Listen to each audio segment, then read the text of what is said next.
e concedo a palavra ao doutor Elmar Roberto Novak, que fará sustentação oral pelo réu Anderson Gustavo Torres.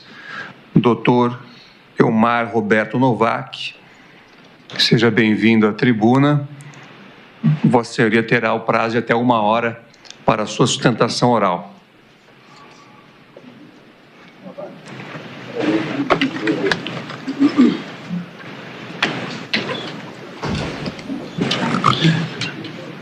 Eu cumprimento Sua Excelência, senhor ministro Zanin, presidente desta turma. Cumprimento o senhor ministro Alexandre de Moraes, relator deste caso. Cumprimento a senhora ministra Carmen Lúcia, em nome de quem cumprimento todas as mulheres que acompanham este julgamento. Cumprimento o senhor ministro Flávio Dino, em nome de quem cumprimento os servidores desta casa. Cumprimento o senhor ministro Fux. Cumprimento o Dr. Paulo, aqui representando a Procuradoria-Geral da República, em nome de quem cumprimento todos os membros do Ministério Público, advogados, senhoras e senhores. Os vergonhosos atos do 8 de janeiro de 2023, o dia que teima em não acabar, certamente serão uma mancha, senhor ministro Zanin, na história do Brasil. E o Supremo Tribunal Federal agiu com energia e de modo pedagógico. Hoje é um dia histórico. E este julgamento, senhor Flávio Dino, não se confunde com vingança.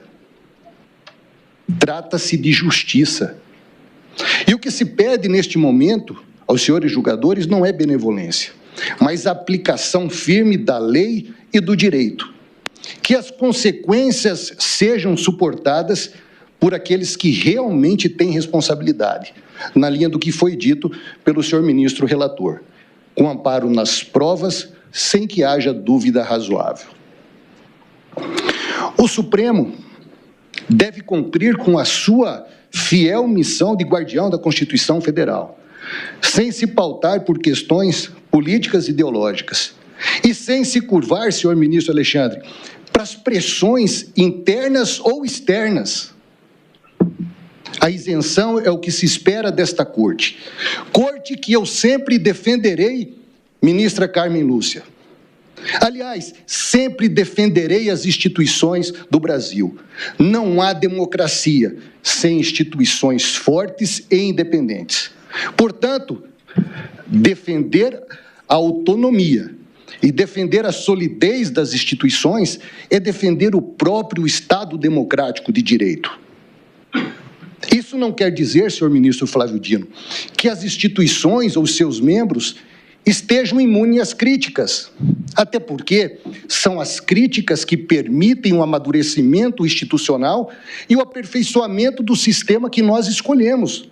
Por óbvio que essas críticas precisam estar limitadas dentro de princípios éticos e legais. E eu aproveito essa oportunidade, doutor Paulo, que aqui representa o doutor Paulo Gonet, transmita a ele os nossos cumprimentos pela recondução, para dizer do meu respeito pelo Ministério Público Federal.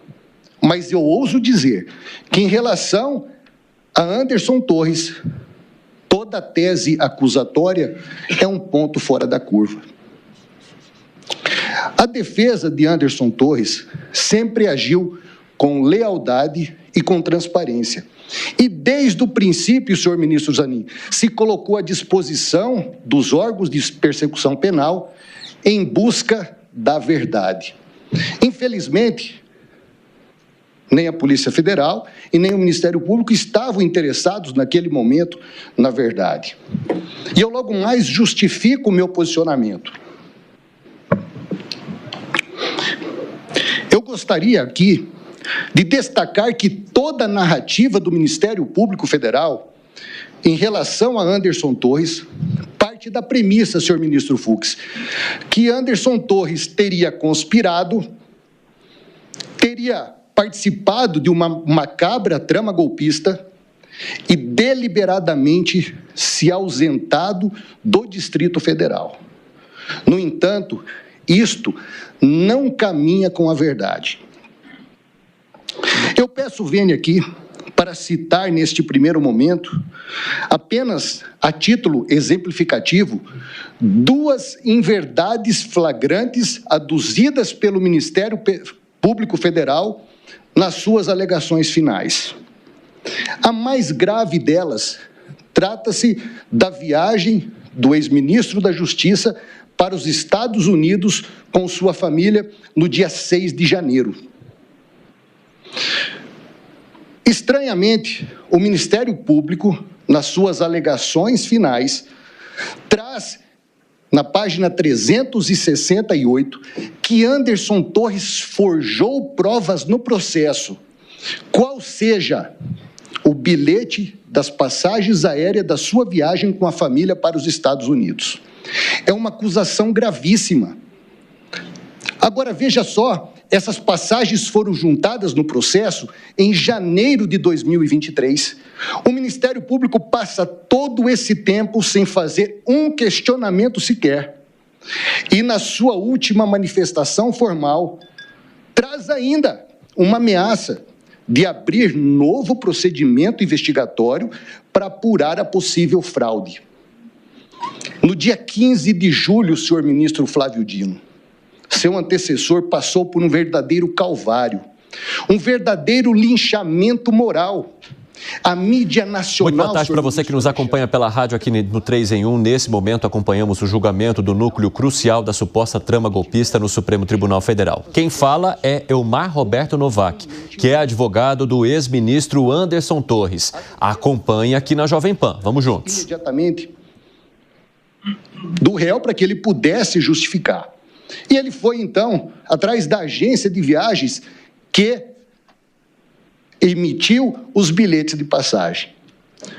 Eu agradeço, ministro Alexandre, o senhor ter dado a oportunidade de nós expormos alguns slides. E o primeiro deles, vamos ver aqui. Opa, volta. Aqui, esse é um e-mail da agência de turismo, dando conta da reserva em 18 de novembro de 2022. Não se trata de um documento fajuto feito por algum escritório de agência de viagem. Trata-se de um e-mail oficial da Gol, que a agência conseguiu e que trouxe, então, o bilhete de passagens.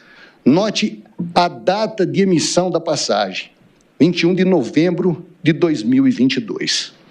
E por que isso é relevante?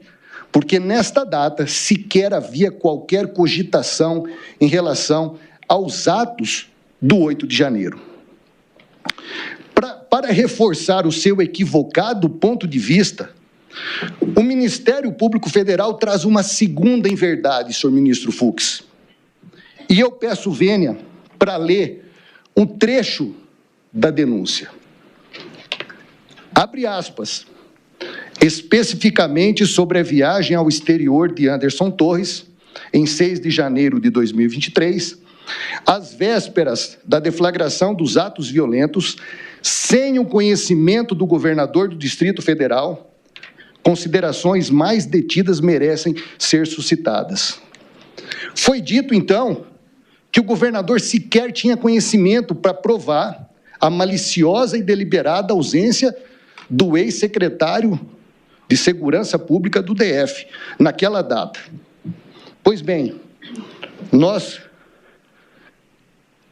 eu soube agora que nós tivemos um problema técnico no vídeo, o senhor ministro Alexandre havia autorizado, mas eu peço vênia aqui apenas para mostrar o áudio.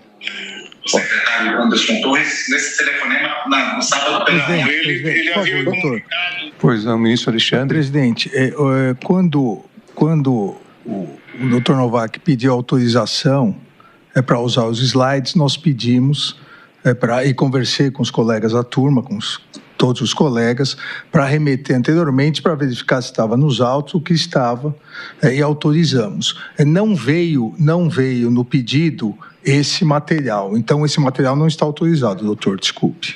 Não, tá ok, desculpa, ministro. Esse material está no EDOC 1692. O senhor permite eu fazer uma leitura rápida do que diz o governador Ibanez? Isso está no documento. Não, a leitura não há problema. Okay. O material não foi conferido pelo nosso setor técnico se corresponde exatamente ao que está no processo. Não, ok. É que eu só soube agora, pouco antes da apresentação, que teve esse problema técnico. Mas foi perguntado, isso está lá, EDOC 1692. Foi perguntado, então, ao governador Ibanez no seu depoimento, no inquérito civil público, na Procuradoria-Geral da República. O senhor ficou sabendo do afastamento do secretário Anderson Torres nesse telefonema, no sábado pela manhã? Foi respondido. Ele havia me comunicado de uma primeira reunião que nós tivemos, quando eu convidei ele para ser secretário, que ele tinha uma viagem com a família. Ele não me relatou nessa data o dia certo da viagem. Ele falou que tinha uma viagem e eu falei, olha, não tem problema nenhum, você deixa as coisas alinhadas na secretaria, isso você pode fazer sua viagem, para mim não tem problema nenhum. E ele não relatou naquela hora a data da viagem. E também o destino? Não. O destino ele falou que era para os Estados Unidos. Ele disse que era uma viagem para Orlando, que estava planejado anteriormente e que ele já iria viajar para lá, que ele já tinha comprado as passagens no mês de novembro ou alguma coisa nesse sentido. Portanto, fica claro que as inverdades foram, neste momento, desmascaradas. E nós ficamos refletindo por que será que haveria o Ministério Público de aduzir inverdades numa peça, numa situação que é fácil de provar, como nós fizemos neste momento. E a conclusão inarredável é que o objetivo era confundir a opinião pública. E isso eles conseguiram com relativo sucesso. Em julho, ele teve que justificar para o Brasil que ele não era mentiroso. E muita gente ficou em dúvida se realmente os bilhetes eram verdadeiros.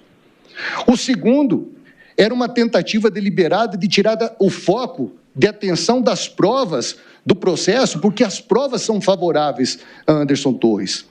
E mais, uma tentativa de levar os julgadores a erro, porque o Ministério Público tinha consciência que toda a sua tese acusatória ela se baseava numa ausência deliberada, uma espécie de fuga para os Estados Unidos. E nós conseguimos comprovar que, na verdade, era uma viagem de férias programada com muita antecedência com a família, cujas passagens foram emitidas numa data onde sequer havia qualquer cogitação em relação aos atos do 8 de janeiro. Portanto, a peça acusatória vem recheada de ilações e afirmações sem provas. E o que mais, ministro Fux? Obrigou a defesa a produzir prova negativa de autoria, a famigerada prova diabólica. E a defesa conseguiu com relativo sucesso. O meu time esquadrinhou, senhor ministro Alexandre, todos os processos correlatos a esse, não se limitou a observar apenas esse inquérito, mas todos aqueles que estavam rodando em volta e que tinham relação. Eu só vou fazer aqui uma observação e mais tarde eu volto nisso. Em nenhum dos processos, nas várias quebras de sigilo que foram encontradas, existe uma mensagem sequer que ligasse Anderson Torres diretamente às ações ou à trama maquiavélica de um possível golpe. Mas eu volto a isso. No mérito, a acusação sustenta, ainda que sem prova, 5 condutas de Anderson Torres. A participação em uma live, uma reunião ministerial, o suposto uso indevido da Polícia Rodoviária Federal, um assessoramento ao ex-presidente da República, um assessoramento jurídico. Permite só uma questão de fato? Sim. É o presidente. O senhor me permite, presidente? Pois não. É só uma pergunta mesmo para o advogado. Pois não. O senhor conhece o comunicado da Gol de que este código que o Anderson Torres apresentou não correspondia a uma reserva na Gol, né? Não, na verdade foi juntado um ofício pela PGR que não tinha um nome. O senhor reconhece que há um elemento nos autos que permite esta afirmação do Ministério Público? Não, o documento que nós recebemos comprova que o código era aquele que foi indicado desde o início. Mas existe o documento da Gol que diz que esse código não corresponde à Eu reserva. não apurei a veracidade. Tá. Obrigado. É que imediatamente nós fomos atrás para que viesse um documento oficial da empresa e foi juntado um e-mail oficial da companhia. Bom, mas voltando a esses pontos aqui, em relação à live, ficou comprovado durante a instrução, senhor ministro Zanin, que o ex-ministro da Justiça, Anderson Torres, foi convocado para uma live pelo presidente da República. Desconfortável com o tema, porque não conhecia bem do assunto, pediu à sua assessoria que trouxesse o embasamento técnico. Trouxeram a ele, então, um documento oficial que foi encaminhado por peritos da Polícia Federal ao TSE. A própria assessoria preparou trechos que ele se limitou a ler. Eu aqui peço vênia para ler um trecho muito rápido do testemunho de Antônio Ramires Lourenço, que durante a instrução, ele era o chefe da assessoria especial do ministro, e durante a instrução, ele deixa claro que foi ele que preparou o material para que o ex-ministro pudesse ler nessa live. E ele disse: eu me lembro que nessa semana, eu tenho praticamente certeza que foi na segunda-feira, eu recebi um telefonema do Planalto, acredito que tenha sido da SECOM, porque relacionava muita gente, o gabinete informando que naquela semana haveria live tradicional do presidente e que dessa vez ela seria no Ministério da Justiça com a presença do ministro Anderson e a pauta seria urnas eletrônicas. E ele vem depois e explica que ele foi atrás desse material, trouxe então ao ex-ministro, e aí a PGR acusa que ele, durante a live, ele teria cometido o disparate de fazer alegações falsas sobre as urnas eletrônicas, que ele teria emitido opinião nesse sentido. E nós pedimos, então, ao ministro Alexandre de Moraes que deferiu uma prova importante, que é a perícia audiovisual. E a perícia, em relação à live, ela foi muito cirúrgica. E a conclusão foi o seguinte: a análise pericial técnica do conteúdo audiovisual disponibilizado indica que durante sua participação na live, de 29/7/2021, o ex-ministro Anderson Torres realizou a leitura de trechos identificados como partes do relatório constante no EDOC 621. De autoria da Polícia Federal, não se observou manifestação opinativa ou juízo de valor na fala do ex-ministro. Tampouco manifestações técnicas de autoria própria. Por que foi importante essa perícia?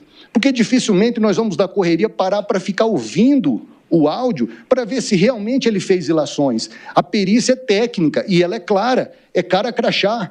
E ela mostra, então, que ele não emitiu juízo de valor. Os trechos lidos na live por Anderson Torres, abre aspas, são oriundos de relatórios da Polícia Federal e possuem natureza técnica, voltada à integridade e aprimoramento do sistema eleitoral. Portanto, sobre a live, o Ministério Público Federal silencia, porque, a partir do momento que nós temos um respaldo de provas técnicas, não há muito o que falar. Portanto, não se sustenta a tese de que ele teria usado aquele momento para falsas ilações em relação ao sistema eleitoral. Já a reunião ministerial de julho de 2023, segundo o Ministério, ele teria se aproveitado em favor de uma narrativa sobre fraude eleitoral e sobre ruptura. E veja só, na narrativa acusatória, na página 443 das alegações finais, o Ministério Público Federal, senhor ministro Fux, traz uma frase para mostrar o espírito golpista de Anderson Torres. É a mesma frase que a defesa usaria na sua defesa. Veja o que disse Anderson Torres. Depois que der merda, não muda nada não. Desculpe o palavrão, esse é o aspas. Olha o que ele disse. Depois que der merda, não muda nada não. Isso está nas alegações finais, páginas 443 do Ministério Público. Dizer que essa frase tem um espírito golpista é zombar da inteligência de quem está ouvindo. É lógico que ele quer dizer, se der merda, ou seja, se perder a eleição, não há o que fazer. Aqui não se fala em tomar providência, não há o que fazer. Veja só, se depois que der merda, não muda nada, não. Então, Então, essa foi a frase usada e que a defesa traz para mostrar o espírito de aceitação em relação aos resultados da eleição. E Anderson Torres pede que os ministros, então, exponham sobre as suas atividades nas suas pastas. E eu peguei aqui vários relatos de testemunhas que participaram daquela reunião ministerial, senhora ministra Carmen. Por exemplo, Bruno Bianco, perguntado se havia algo de errado ali, ele responde muito claramente: doutor, na minha leitura, não. A gente estava em um período pré-eleitoral, havia disputa acirrada, sim, ânimos acirrados por conta de questões eleitorais. Havia um posicionamento específico, acho que estou tentando falar, sobre o que o ministro havia se posicionado na minha leitura e todos os outros. Posicionamento sobre quais as posturas do período eleitoral e pré-eleitoral. Mas eu não vi qualquer tipo de questão que envolvesse ruptura. Bruno Bianco era ministro da AGU. Eu podia trazer aqui ainda o relato do ex-ministro da Controladoria Geral da União, que diz: não, senhor, não tivemos nenhuma discussão sobre isso. Não se tratou de reunião para falar de ruptura, e basta assistir o vídeo. Existem palavrões, infelizmente palavrões ainda não são crime, mas, em termos de essência, nada que motivasse uma quebra da normalidade, muito menos na fala de Anderson Torres. Portanto, essa é uma questão que preocupa, porque nós precisamos sempre agir com a verdade. As causas passam, a nossa história fica. E quando chego aqui e trago as provas do processo, é que a gente olhou em vários processos correlatos. A terceira, que se trata também do uso indevido da máquina estatal, ou seja, da Polícia Rodoviária Federal. Veja que durante toda a instrução não há uma ação direta de Anderson Torres. E eu vou aqui pegar a fala do senhor Procurador-Geral da República, doutor Paulo Gonet, quando ele fala do BI. Esse relatório de inteligência foi sugerido ao ministro Anderson Torres como indicativo nos locais onde ambos os candidatos tivessem mais de 75% de votos, seria um indicativo de que algo estaria errado. Esse assunto foi levado para ele. E ele falou: mas por que não 80 ou por que não 70? Por que 75? Não havendo nenhuma justificativa plausível para esse número, senhor ministro Zanin, esse assunto foi totalmente desconsiderado.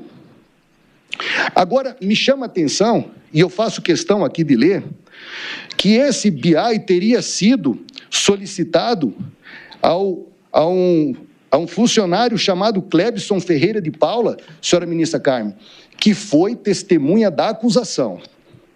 Então, na denúncia, veja só como se faz um cavalo de pau aqui, senhor ministro Fux.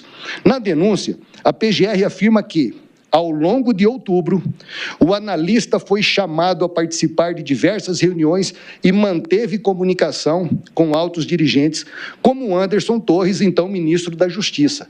A PGR afirma isso. Vem a instrução. O Clebson foi ouvido.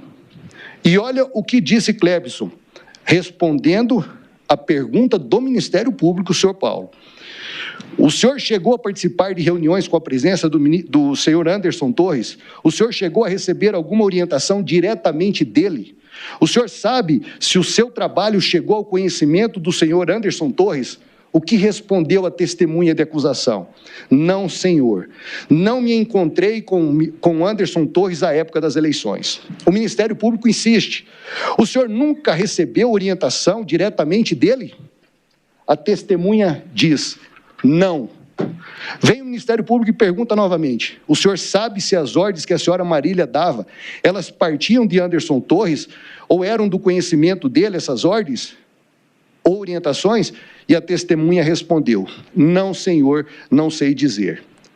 Aí, nas alegações finais, como não havia prova de uma ligação que indicasse a interferência direta do ex-ministro da Justiça, senhor ministro Fux, o Ministério Público diz o seguinte, concluindo, então, o raciocínio, em cima do que o próprio Clebson havia respondido,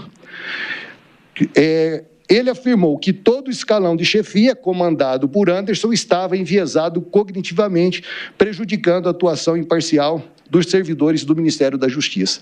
Ora, não há prova. Essa é uma ilação, porque se buscou a prova quando disse que ele tinha reunido e tinha recebido ordem direta. Veio a defesa e conseguiu provar que não houve isso, porque de fato nunca aconteceu. E aí o Ministério Público diz, olha, não aconteceu, mas existe aí uma possibilidade da cúpula estar enviesada. Então, isso é muito perigoso no direito penal. Passamos aí o segundo ponto, que ainda é mais grave, senhor ministro Flávio Dino, que o Ministério Público fala o seguinte, para dizer que foi usada a estrutura da Polícia Rodoviária Federal, diz o seguinte, que havia um aumento, um número atípico de reuniões entre um diretor e um ministro. Agora, olha que interessante isso, ele fala de movimentação atípica e do aumento de número de reuniões, mas não traz o comparativo de reuniões de nenhum período. Olha, se houve aumento, foi de quantos por cento? Quantas reuniões haviam no passado e quanto naquele momento houve de reunião? Não tem isso. É uma ilação, e essa ilação, ela vem por conta de uma frase, ou seja, um diálogo de terceiro, que foi mal interpretado. Porque diz o seguinte, olha o que a PGR diz. O objetivo escuso dos encontros com Anderson Torres foi explicitado em trocas de mensagens datada de 7/12/22. Na ocasião, Fernando de Oliveira deu conta que o seu chefe chamou e combinou um encontro no 13º andar. Olha que interessante isso. Aonde funciona, aonde tem um prédio com 13º andar, no Ministério da Justiça não é. E aí, foi-se atrás do relatório da Polícia Judiciária e com o diálogo completo se chegou à conclusão que essa reunião foi no prédio da Polícia Federal. O 13º andar é onde fica o CIOP, a Secretaria de Operações Integradas. E essa reunião contou com Fernando e com quem ele estava se comunicando, com a Marília, inclusive com o diretor da Polícia Federal. E aí, a testemunha que foi lá, o Braulio de Carmo Vieira, no EDOC 884, ele vem e explica. A Secretaria de Operações Integradas funcionava no 3º andar do Ministério da Justiça e passou ao 13º andar do novo prédio da Polícia Federal, em que a Secretaria se instalou diante de uma modificação de atuação e também pelo engrandecimento de atuação da Secretaria de Operações Integradas. Nós fomos para o 13º andar da nova sede da Polícia Federal. Ora, isso aqui é mais uma tentativa de dizer Anderson Torres participou de reuniões atípicas. E ainda que ele tivesse participado dessas reuniões, não haveria problema nenhum. É uma reunião rotineira de trabalho. Agora, isso aqui é a tentativa desesperada de trazer Anderson Torres, de linká-lo a uma macabra trama golpista. Só que erraram na mão. Quando se vai descobrir, o próprio testemunha, o Márcio Nunes, que era o diretor da PF, falou dessa reunião no 13º andar, que não era com Anderson Torres.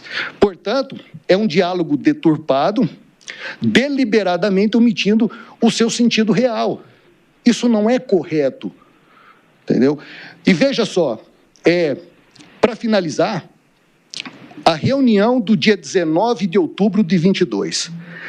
Segundo o Ministério Público, essa reunião, senhor ministro Zanin, foi a reunião onde Anderson Torres teria dado a ordem de policiamento direcionado. E aí vem um detalhe, senhor ministro Flávio Dino. Ele diz ainda, a Polícia Federal resistiu aos comandos ilícitos. A Polícia Rodoviária Federal aderiu. Agora veja, lá atrás, quando o Ministério Público apresenta a sua denúncia, sequer ouviu as pessoas que participaram dessa reunião. E nós, então, fomos atrás e pedimos para o senhor ministro Alexandre Moraes que elas fossem ouvidas, Porque é importante, se existem esses chamados, se existia um direcionamento, tem que ser esclarecido. E a própria cúpula da Polícia Federal, que em tese resistiu aos comandos ilícitos, negou qualquer interferência.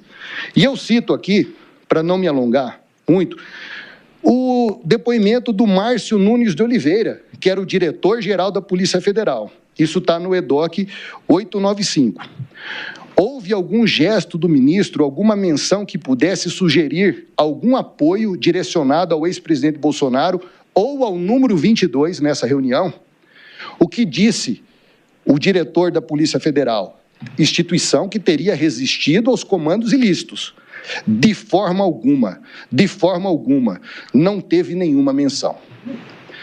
O brigadeiro Antônio Ramírez Lorenzo, que era o secretário executivo, feito a mesma pergunta, ele diz: não, em nenhuma reunião, em nenhum momento houve qualquer tipo de direcionamento. O direcionamento era para o crime.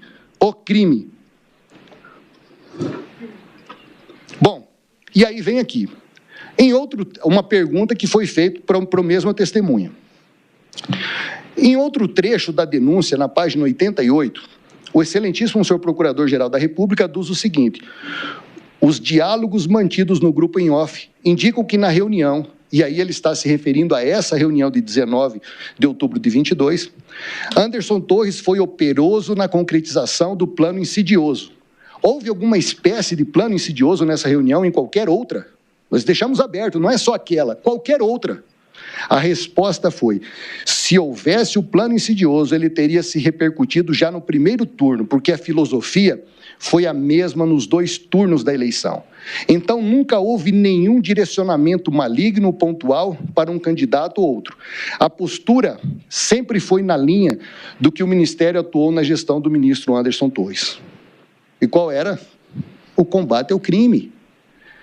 Então, veja, e nós poderíamos surgir aqui, eu estou tentando ser rápido, eu estou vendo o tempo aqui correndo, e eu ainda estou devendo 5 minutos ao ministro Alexandre do último encontro, então estou tentando correr aqui com o tempo. O Marcos Paulo Cardoso Coelho, que também é da Polícia Federal, um delegado, participou, era chefe de gabinete, ele foi ainda mais longe. De modo algum, doutor, eu me recordo da fala do ministro, constante, no sentido de que o escopo de atuação do Ministério era viabilizar meios, recursos possíveis para que cada uma das unidades finalísticas, PF ou PRF, especificamente viabilizadas por meio da CEOP, fornecessem condições dentro da atuação da esfera do Ministério para que cada uma delas realizasse sua função constitucional. Perguntado novamente sobre a questão de gestos ou palavra ao número 22, ou ao candidato Jair Bolsonaro, ele deixou claro: o ministro foi, como disse, enfático em dizer que se tratava. Inclusive, eu me recordo do ministro dizer: não quero aqui que se persiga A ou B, nem para um lado e nem para o outro. Se houver crime eleitoral, nós precisamos atuar, que é o que sempre foi feito pela Polícia Federal. Ora, todos os integrantes da reunião foram unânimes. O Ministério Público, ele pega um trecho de uma conversa de um grupo de WhatsApp, onde um deles teria elogiado a postura de Anderson Torres e falado: você viu, o nosso ministro foi bem demais na reunião, isento. E o outro responde em tom jocoso, em tom de brincadeira: isento nada, lascou um 22. Ora, e depois não soube explicar de onde veio essa conversa, e todas as testemunhas da reunião foram claras e unânimes. Portanto, não há como se sustentar uma acusação com base em ilações e sem provas concretas. Não há provas em relação a este ponto. E eu passo, então, agora para o suposto assessoramento jurídico do ex-presidente. Toda a tese acusatória... Doutor Novak, por favor, sim, presidente. Apenas uma lacuna fática que eu acho relevante na sua impressionante e detalhada narrativa, muito bem concatenada. Vossa Excelência vem até o período próximo ao segundo turno. Isso. Eu não lembro, e li, claro, e essa é a razão porque o senhor conhece mais do seu cliente do que, obviamente, os autos revelam, alguma tese para o dia da eleição. Voltemos no tempo, o segundo turno. Correto. Começa o dia e há, supostamente, bem supostamente, aquela ideia de cercos dirigidos da PRF, enfim. O ministro Anderson tem alguma tese quanto a este dia exatamente? Não, é que na realidade, senhor ministro, isso não foi alvo das alegações finais ou da tese acusatória. Sim, tá? e Vossa Excelência não tem uma hipótese fática? Não, porque aí tem um inquérito específico da Polícia Rodoviária em que nós estudamos apenas por uma questão ilustrativa, como falei, nós pegamos todos os casos correlatos e que mostraram, sem sombra de dúvida, que todo o planejamento operacional de emprego, tanto do efetivo da PRF quanto da PF, foi institucional, não houve interferência do Ministério. Compreendo, obrigado. Então, sobre o assessoramento jurídico, senhora ministra Carmen, a tese do Ministério Público era que Anderson Torres teria participado de reuniões com os comandantes militares e o ex-presidente e prestado assessoramento jurídico. Essa era a tese. Veja o que falou na denúncia. É importante lembrar que os comandantes do Exército e da Aeronáutica confirmaram à Polícia Federal que Anderson Torres participou de reuniões sobre o decreto golpista, onde sustentava a possibilidade de decretação do estado de defesa. Veio a instrução. O brigadeiro Batista Júnior retificou seu depoimento em juízo e disse o seguinte: eu gostaria de fazer uma retificação. Não tenho a mesma certeza sobre a participação de Anderson Torres sequer em uma reunião. Aí vem o Freire Gomes, e nós pedimos, então, uma cariação com o general, foi, então, autorizada pelo senhor ministro, e o general vem e diz: a testemunha reitera o seu depoimento judicial, onde afirmou que o réu Anderson Torres, na sua presença, jamais incentivou qualquer ato fora da legalidade. Olha como é forte isso. A testemunha esclarece ainda que nessas reuniões com o réu Anderson Torres, a discussão sobre GLO dizia respeito sobre a instabilidade de segurança no país naquele momento. Detalhe, diferente, isso é muito importante, tá? Diferente das discussões tratadas a partir da reunião do dia 7/12, onde outros aspectos foram levantados, que é a reunião do dia 7 e a reunião do dia 14. E vem mais, a testemunha esclarece também que não se referiu a Anderson Torres como assessor jurídico do presidente, mas sim quis dizer que em algum momento nessas tratativas tratavam de assuntos importantes tanto para as Forças Armadas quanto para o Ministério, e o réu assessorou o presidente em pontos específicos, sem jamais opinar no sentido da quebra do Estado de Direito. Então, não há dúvida que naquelas reuniões do dia 7 e do dia 14, onde teriam sido apresentadas uma minuta com teor antidemocrático, Anderson Torres não participou. A instrução deixou isso muito claro. Aí, com base nisso, com uma instrução muito favorável ao acusado Anderson Torres, aí, ministro Fux, as alegações do Ministério Público mudam. E ela vem o seguinte: a sua presença, a presença de Anderson Torres, a sua presença frequente no local, no mesmo período em que a minuta foi apresentada, e o seu amplo acesso ao presidente da República, sendo inconcebível que estivesse alheio às temáticas diretamente relacionadas com a sua pasta. Ora, mais uma vez, é achismo. E ainda bem que nós vivemos num Estado democrático de direito, onde, senhor ministro Zanin, o devido processo legal e as leis fazem toda a diferença. Não basta a instituição achar, ela tem que provar que ele de algum modo participou. Então, como na instrução ficou claro que ele não participou de reunião golpistas, não participou de qualquer ilação ou movimento antidemocrático, eles mudam, olha, mas não quer dizer que ele não sabia. É o Ministério Público que tem que provar. E aí, o segundo ponto desse assessoramento é a minuta do Google, onde a defesa sustenta desde o início que essa minuta estava circulando na internet e vinha sendo distribuída desde dezembro de 22, muito antes de ser encontrado na residência de Anderson Torres.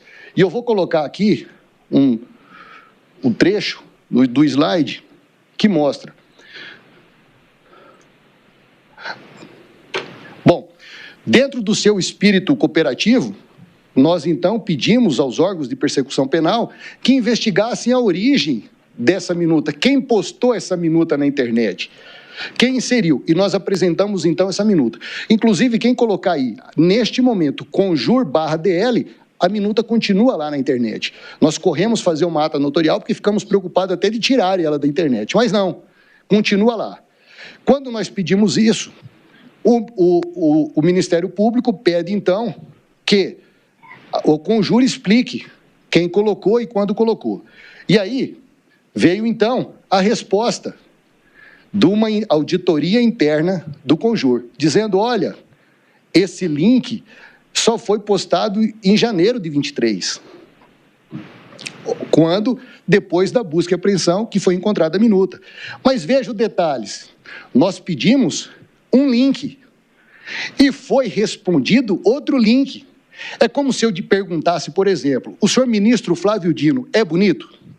E a resposta viesse, a ministra Carmen Lúcia é bonita, elegante, inteligente e justa. Não falseou a verdade, mas não respondeu o que eu queria saber. Eu apresento um link e a resposta vem de outro link. Nós dissemos, olha, vamos atrás para saber, porque é importante. Os órgãos de persecução penal não acharam aquilo relevante. É lógico, para acusação não é. Para defesa seria, se for dado peso a essa minuta, que depois que nós mostramos que já circulava na internet, que vinha sendo distribuída para várias pessoas, e aí eu cito aqui o depoimento, na instrução, o depoimento do Valdemar Costa Neto, onde ele disse que, no seu depoimento na Polícia Federal, EDOC 1095, aquela proposta que tinha na casa do ministro da Justiça, isso tinha na casa de todo mundo. Muita gente chegou para mim agora e falou, pô, você sabe que eu tinha um papel parecido com aquele lá em casa? Imagina se pegam. Isso é para mostrar que essa minuta, a qual foi dado um peso descomunal de prova, não tem valor algum. Era uma minuta apócrifa que não fazia qualquer sentido, uma minuta que nunca circulou e que nunca foi discutida. E para encerrar qualquer dúvida em relação à minuta, senhor ministro Flávio Dino, nós pedimos uma perícia que foi autorizada pelo excelentíssimo senhor relator. E veja o que diz a perícia, a conclusão. Por outro lado, no que se refere ao EDOC 1096, documento atribuído a Mauro Cid, contendo 3 páginas, infere-se ausência total de compatibilidade formal, textual e estrutural com a minuta apreendida na residência de Anderson Torres. Ademais, à luz dos depoimentos de Marco Antônio Freire Gomes, Mauro Cid e Almir Garnier dos Santos, verifica-se preliminarmente uma distinção substancial entre o conteúdo apreendido e aquele supostamente apresentado em reunião referida nos autos. A minuta constante no EDOC 1098 não apresenta seção introdutória de considerandos e tampouco contém menção à decretação de estado de sítio, a garantia da lei e da ordem ou a prisão de autoridades. E nisso a gente encerra o assunto da minuta, para dizer, essa minuta apócrifa encontrada, que está na internet até hoje, vinha sendo distribuída, jamais circulou e jamais foi discutida. Doutor, me perdoe, como Lógico. Acabou a novela com Conjur? Nós insistimos e aí se chegou à conclusão que não era importante saber quem postou. Ok, obrigado. Ok? Como foi indeferido, a gente também não insistiu, porque nós entendemos aí que não tem mais peso de prova e, de fato, a própria PGR não forçou mais em relação à minuta. Mas era importante a gente esvaziar esse assunto em relação a esse tema. E, por fim, aí cabe mais um detalhe, senhor ministro Flávio Dino. No exame datiloscópico que foi feito, não foi encontrada impressão digital de nenhum dos acusados. Portanto, mostra que realmente aquela minuta totalmente inservível e na instrução, senhora ministra Carmen, foi explicado exatamente como aquela minuta chegou e isso ficou mais do que esclarecido. Agora, por fim, eu vou falar sobre a omissão dolosa, suposta omissão dolosa de Anderson Torres no 8 de janeiro. E tem um detalhe que me chamou a atenção nas alegações finais do Ministério Público, que é na página 369 a 370. que nas alegações finais reconhece que a conduta de Anderson como secretário de Segurança no DF teria, abre aspas, clara postura de descaso e negligência com seus deveres profissionais. Ora, no que tange a postura negligente, é claro que, nesse caso, o órgão acusador admite a ocorrência de culpa e, assim sendo, afasta o elemento subjetivo do tipo, que é o dolo. Mas eu vou falar um pouquinho da questão fática, porque Anderson Torres assume no dia 2. Ele não desmonta a secretaria, ele leva para lá apenas 2 assessores. Tá? No dia 5 de janeiro, tem algo que chamou muito a atenção. Eu vou colocar aqui no slide. Anderson Torres convoca o general Dutra, que é o general comandante do Palácio, aliás, convida, e convoca a secretária Marra, que era secretária de Ação Social, para desmobilizar os acampamentos em frente aos quartéis. A PGR, senhor ministro Zanin, insiste desde o início da investigação e da instrução que os acampamentos eram o coração do golpe. Ora, Anderson Torres, como autoridade, como secretário de Segurança, ele convoca uma reunião para desmobilização dos acampamentos. Isso é incompatível com quem está tramando um golpe de Estado. As provas são favoráveis a Anderson. E veja o que disse aqui a testemunha juramentada, com dever e obrigação de falar a verdade, secretária de Desenvolvimento Social, no EDOC 919. Ela diz, foi perguntado, só para deixar claro, qual era o intuito da reunião? Foi desmobilização de acampamento? No que ela responde, foi de desmobilização do acampamento. A senhora falou dessa reunião de desmobilização no dia 6 de janeiro, depois houve outras reuniões da senhora com as forças de segurança? E ela responde, não houve. Porque aí a reunião foi na sexta-feira, dia 10, e aí ficou acordado que a gente entraria, faria o protocolo e a área social entraria anterior à força policial. Eles comentaram, mas aí, por não ser a minha área, eu não prestei tanta atenção. Mas o general Dutra e o secretário Anderson Torres estavam falando de tentar expedição de mandato de prisão para os líderes do acampamento. Olha como é forte isso, ministro Fux. Quem tem intenção golpista vai desmobilizar os acampamentos e discutir até a possibilidade de prender os líderes desse acampamento? Aí vem o general Dutra, o general já empossado pelo governo atual, e diz o seguinte: nessa reunião, vocês chegaram a tratar de desmobilização dos acampamentos? Respondeu o general, sim, eu mostrei para o secretário Anderson Torres que o acampamento estava bastante esvaziado, praticamente vazio. Havia 200 e poucas pessoas, e a maior parte das pessoas que estavam ali eram pessoas em situação de rua, e eu pedi o apoio da Secretaria de Defesa Social para tratar com essas pessoas que requerem um tratamento especial. Isso está no EDOC 926. Portanto, ficou claro que Anderson Torres tomou providências para desmobilizar acampamento. Eu vou falar mais rapidamente, nós estamos falando aqui, eu vou procurar ser breve, sobre o papel da segurança pública no sentido de integração dos órgãos de segurança. O protocolo de ações integradas, Anderson Torres assinou antes de viajar. Está lá. Dentro do protocolo de ações integradas, prevê, por exemplo, que não seria permitido acesso à Praça dos Três Poderes. E mais, tinha lá que as pessoas que estivessem portando qualquer instrumento que pudesse ser usado para uma baderna generalizada, era para ser contido. Esse protocolo de ações integradas, ele foi assinado antes de Anderson Torres viajar, e ele viajou porque até o seu embarque nada contraindicava a viagem. E veja o que disse aqui a Cíntia Queiroz, no EDOC 895, ela que foi responsável por fazer centenas de protocolos de ações integradas no DF. Se o PAI, se as cláusulas, se os itens do PAI, se as atribuições do órgão tivessem sido seguidas pelos respectivos órgãos, teria acontecido os atos do dia 8? E ela responde, não, com certeza não. Ora, eu disse aqui, rapidamente, que até o momento da sua viagem não havia nada que contraindicasse. Veja o que disse o testemunha Saulo Moura, da BIM, senhor ministro Fux, página 884. Ele diz o seguinte, ele vem explicando aqui que até o dia 5 nós estávamos com informações de que a adesão era relativamente baixa.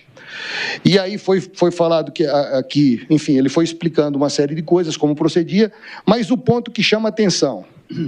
Então, nós tivemos o que na inteligência se chama de estado quase de certeza às 9 horas da manhã do dia 8. Às 9 horas da manhã do dia 8, quando é feita uma assembleia entre os manifestantes e que se decide efetivamente que essa manifestação teria como rumo a esplanada dos ministérios. Portanto, foi só no dia 8 de manhã que se decidiu descer. E eu aqui quero também chamar atenção para essa fala que foi pego no telefone de terceiros, e que é um diálogo do Anderson Torres com o Fernando, seu substituto. No dia 7, ministro, cabe lembrar que a Secretaria de Segurança Pública nunca ficou acéfala. No dia 7, Anderson Torres, ele foi tranquilizado. Ele foi tranquilizado pelo seu sucessor. Está lá, está tudo controlado. Isso no dia 7, às 19 horas, ali está marcando 20 horas e 17, mas na verdade é 1 hora a menos. Veja, Anderson Torres foi tranquilizado. Nós temos ainda aqui uma outra fala de Anderson Torres que foi pego no celular de terceiro. Não deixe chegar no Supremo. Num primeiro momento, esse diálogo chegou, e o senhor se recorda, senhor ministro Alexandre de Moraes, que a PF até entendeu isso como algo golpista, porque chegou a constar isso no seu relatório. E nós mostramos que, pelo horário, já havia invasão no Palácio, no Congresso, só restava proteger o Supremo. E quando ele soube e viu a tentativa desesperada dele era de conter. Isso aqui não é quem tem espírito golpista. Anderson Torres, quando soube das cenas de vandalismo, de destruição no dia 8 de janeiro, se manifestou no Twitter de forma muito contundente.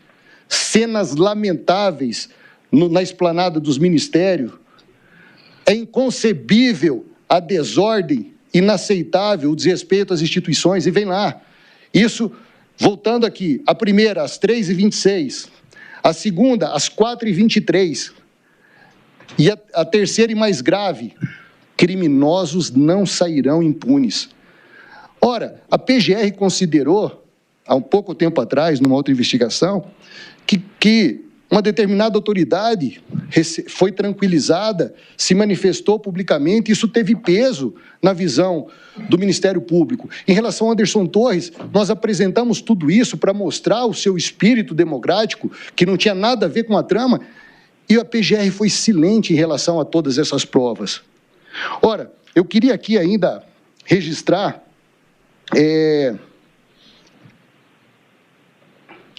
que Anderson Torres fez uma transição pacífica no seu ministério, na época, passando todas as informações e tudo que estava ao seu alcance para a equipe que assumia. O ministro Flávio Dino testemunha aqui. Isso não é espírito de quem pensa em golpe de Estado. A delação de Mauro Cid não implica Anderson Torres em absolutamente nada. Pelo contrário, quando perguntado, ele disse que Anderson Torres não participou das reuniões onde se discutiu minutas antidemocráticas. Quando se falou da classificação de risco, radicais, pouco radicais, menos radicais, Anderson Torres não fazia parte dessa classificação. Então, a delação de Mauro Cid não implica em absolutamente nada Anderson Torres. Se Anderson Torres fizesse parte desse núcleo duro voltado ao golpe, certamente o nome dele estaria lá ventilado. Anderson Torres entregou as senhas do seu telefone, senhas do seu e-mail, para demonstrar boa-fé. Nada foi encontrado que pudesse incriminá-lo, que pudesse trazer qualquer desconforto. Aliás, as conversas que foram identificadas em telefones de terceiro, todos foram positivos para Anderson Torres. E eu quero, então, finalizar a minha apresentação dizendo que quando eu fui procurado pela família de Anderson Torres já tinha um tempo preso, eu refleti muito sobre assumir esse caso. Porque realmente não é um caso fácil. Eu fiquei revoltado quando vi aquelas cenas de destruição aqui na Esplanada. Eu estava no Ministério da Agricultura em 2017, no governo Temer, quando uma turba invadiu o Ministério, botou fogo e destruiu o Ministério da Agricultura. Eu, pessoalmente, me empenhei para que houvesse punição aos responsáveis. Quando assumi interinamente o Ministério, numa viagem, fui em reuniões na AGU para tentar responsabilizar quem estava lá.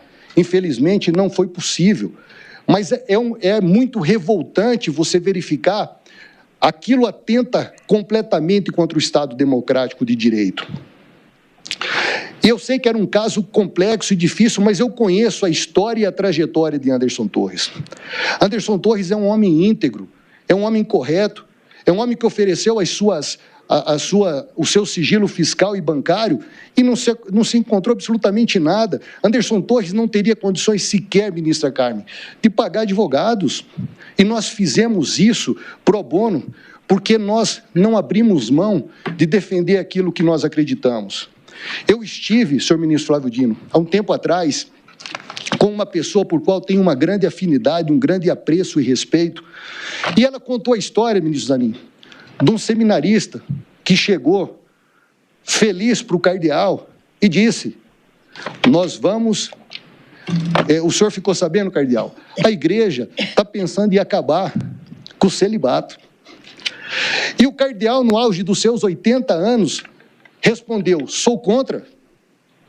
E o seminarista ficou um pouco frustrado com aquilo, porque ele sempre defendeu o fim do celibato, e esperava algo filosófico, e perguntou: mas por que o senhor é contra? Ele falou: porque eu não vou usufruir.